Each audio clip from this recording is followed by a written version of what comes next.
Aphrodite, what I discovered when I stopped reading and started feeling. I never expected Aphrodite to change me. When I began researching her, I approached the project with the same posture I always do: analytical, structured, slightly guarded, a scholar observing from a safe distance. But somewhere in the middle of old manuscripts, scanned fragments of Greek hymns, and archaeological reports from Cyprus, something strange happened. I stopped reading her as a goddess and started viewing her as a force. The shift was quiet, almost imperceptible at first, but then it struck like a wave rising out of the dark. The first shock: Aphrodite was born from rupture, not romance. Most people picture her stepping gracefully from the sea, soft and radiant, Botticelli's dream, a gentle beginning. But when I read Hesiod's Theogony in its raw, unpolished form, I froze. She is born from the foam created by the severed genitals of Uranus falling into the ocean. Not from affection, not from harmony, from violence, from fracture, from the breaking of a cycle. I remember sitting up straight, the air suddenly thicker. "So, beauty is born from rupture," I whispered.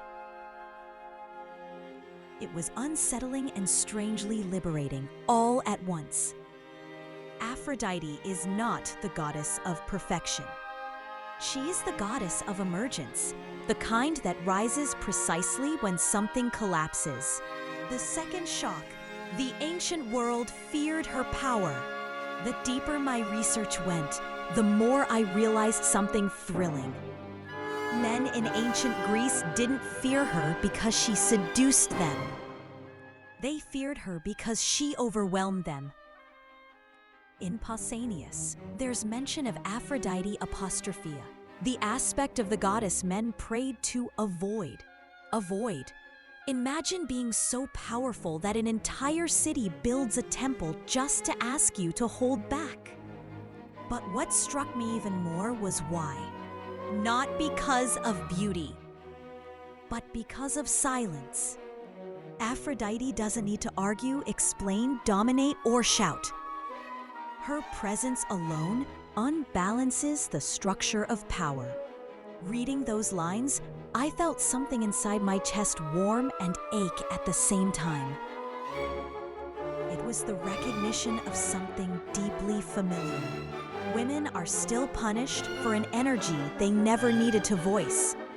The third shock: Aphrodite is not emotional, she's precise. This was the moment everything I thought I knew collapsed. In Euripides and other classical sources, Aphrodite isn't portrayed as a tempest of emotions. Instead, she is calculating, strategic, intentional. She knows exactly what she's doing. Her influence is measured. Her interventions are deliberate. Her victories are not accidents, they are designs. I felt a mixture of admiration and discomfort rise in me. I had spent years believing that feminine power was something soft, intuitive, flowing. But Aphrodite reminded me that feminine power can also be sharp, focused, exact, a terrifying kind of clarity. The fourth shock: the dark side no one talks about. There's a story that haunted me for weeks, the story of Hippolytus. He rejected her realm.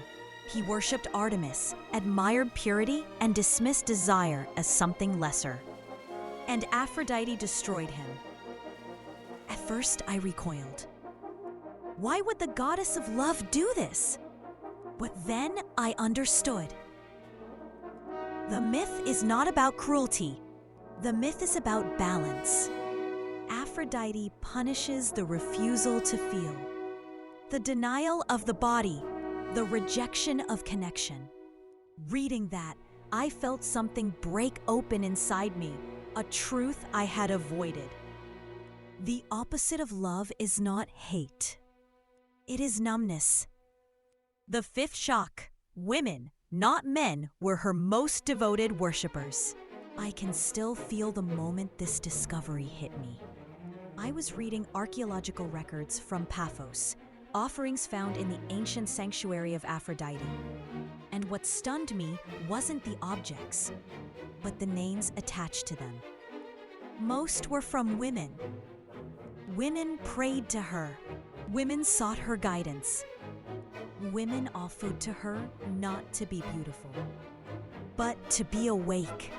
It was such a profound reversal from everything modern culture taught me. Aphrodite wasn't created as a fantasy for men. She was created as a mirror for women.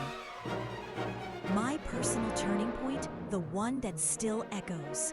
There was a night, late, silent, the world outside asleep, when I closed a manuscript and felt tears forming without knowing why. Not sadness, not joy, recognition.